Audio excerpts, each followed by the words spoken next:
Hi, Tom from Fluval here. Today we're out of the lab and we're in the office and we're looking at some of the questions and concerns that you've had about maintaining your filter and how to set it up. So we're going to address this by covering a few basic points. Basically, what are the three types of filtration your filter is accomplishing for you in your aquarium? Mechanical, biological, and chemical filtration. Those are the three basic types. This is an example of mechanical filter media. The pre-filter rings available from Fluval. These trap heavier debris, allow a nice even flow of water through the rest of the filter. Biomax for biological filtration.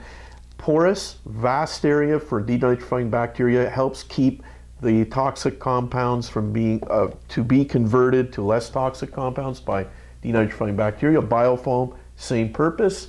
And here we have carbon, a chemical filter media. This traps odors, keeps the water clear, and of course we have Total Clear by Fluval C, which is a chemical filter media of the highest order. It comes with an organic scavenging resin, which enables it to last a little bit longer, pulls organics out of the water, and is super effective at keeping the water clear and odor-free. Now we're going to discuss some maintenance and how to help you operate your filter more easily, and some of the components and what to do and how to deal with them. First off, the magnetic impeller. This is the heart of your filter system. This is the only part that moves. If you'll notice, it comes on a ceramic shaft so that it doesn't wear down very easily, long lasting, and of course it's easily inserted into the motor head. Now, what's important about this in terms of maintaining your filter is that you utilize a brush set, an impeller brush set. This is available so that you can easily clean the impeller. That's got to be done on a regular basis as well, because there's going to be debris and slime that accumulates in there over time.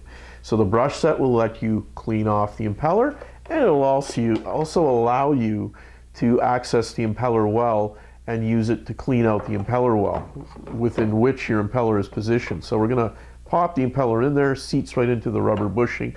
Another important point when it comes to your impeller is the impeller cover. We want to make sure that you install that properly. So you just insert the tab into the motor head, press the cover down on the shaft of the impeller, and where you see the word push on this tab, you're going to push on the tab right in front of that till you hear a click. That's where you push down on the impeller cover, on the tab in front of the word push.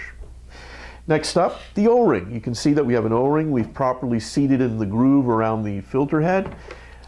We also have Fluval lubricant. This is a silicone-based lubricant. You can apply some to the O-ring before you put it in, help the O-ring last longer, make it easier to install. Some of the media inside the basket, we were talking about mechanical filtration before. These foam blocks do that, and just like the filter or the air filter in your car, when you operate this in a tank with a lot of fish versus a car, for example, a lot of debris, a lot of debris in the air or dusty road conditions, you're going to have to maintain that air filter more often. Well, same with this mechanical filter in your Fluval canister filter system. A lot of fish, a lot of debris. You're going to have to rinse out the foam more regularly to maintain a good flow through the canister. Drops right in there, really easy to do. Doesn't take much time at all. And then, of course, in our media baskets, we've got three different baskets in a typical Fluval canister filter system. Your mechanical media at the bottom, simply rinse it through, drop it back in. That's important because if not, you're going to impede water flow through there. Biological filter media, such as these Biomax rings, those should be rinsed in water that you remove from your tank. You can put it in a small bucket, swish it around in there, remove the mechanical debris out of there. And then, of course, your chemical filter media. Simply take it out, rinse the surface of the bag off to get debris, or if you've noticed that the water has been a little bit discolored or there's odors from your aquarium, it's certainly time to replace the carbon or other chemical media. Some of the other important points to look out for are your filter stem. This is a really important component to check out. Look in your tank and check every once in a while. Make sure that there aren't plant leaves that are accumulated against the strainer, or that that little priming ball inside the strainer isn't blocked. And if it is, well, there are different types of brushes for filter stems that you can use that help you keep the stem clean and free of debris. So keep that filter stem clean. Another important point we wanted to make mention of, the filter tubes that come out. You want to make sure when you do your installation that they're relatively straight. No big loops because those are going to accumulate debris and sometimes pockets of air. So keep your installation neat and only as much hosing as you really need. One last component we want to make mention of is the Fluval surface extractor. This is a really cool device. This connects to the inlet of an 06 Fluval filter, and what it does is it allows you to surface skim. There's an adjustment here, and you can adjust the intensity of water coming in at the top or the bottom. Really good accessory that's not clearly understood. Will take off surface films, help with oxygen levels, and a lot of different things in your tank. We talked 06, now let's finish off with FX6. Here we have the FX6 Flagship Canister filter by Fluval. Now, we went ahead and removed the screws that hold down the motor to the casing, so it'll be a little bit easier to show you right off the bat exactly what you're going to have to do. Now, the first thing you're going to do is remove the impeller housing. You basically just pull it out, and the O-ring has remained in place in this case here. It goes around the outside of that impeller housing.